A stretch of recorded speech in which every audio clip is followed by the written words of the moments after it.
The heart and soul of Sri Lankan cuisine is spices. If you grow up somewhere where you can't see these things growing, then it's a very surreal experience to be able to look and be like, oh, that's how cardamom grows, and that's what it looks like before the pods have been extracted and it's been dried. They're not just delicious and they don't just add to the food in flavor, they're actually, every single one has some kind of a healing property. I feel like I'm learning all the secrets to life right now. I've had a ton of cooking lessons here, which has been amazing. In every single one, they always have these plates full of spices, and they're so beautiful and bright, and there's cinnamon sticks, and there's turmeric, and coriander, and mustard, and fenugreek, and everything. They're not they don't have to taste their food as they're going. They know what they're doing so much that it's just like, this is how much we add, and we know exactly how much to add every time, and it will be delicious. So I've seen tons and tons of spices as I've been cooking, and then at the market it was great because there's vendors that sell just walls and walls and walls of spices.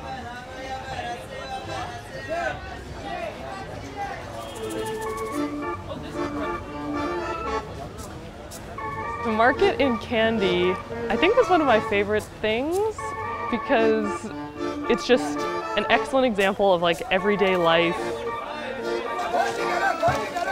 It's colorful, it's loud, you get to see all of the food that's eaten, things that are chewed, all the betel leaves, and people were incredibly friendly, so it was easy to kind of wander around and talk, and people were curious to know where I was from and what I was doing.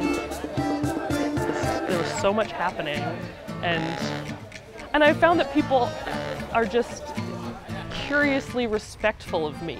Thank you. This is my wife, Naina. Naina, nice to meet you. I'm Lindsay.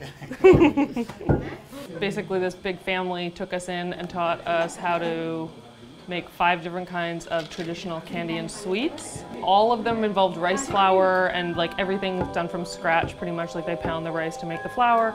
It was all these women working together to do it, and they are the most unbelievably efficient team. I obviously didn't understand what they were saying, but they were communicating the whole time.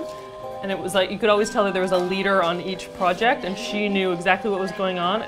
It was they just could anticipate every need of another person. So there'd be somebody there that was minding the oil and doing this and checking the batters, and then she'd basically need a spoon, and somebody would appear with a spoon, and then that would be done, and they'd whisk that away, and it would be cleaned, and then they're unbelievable.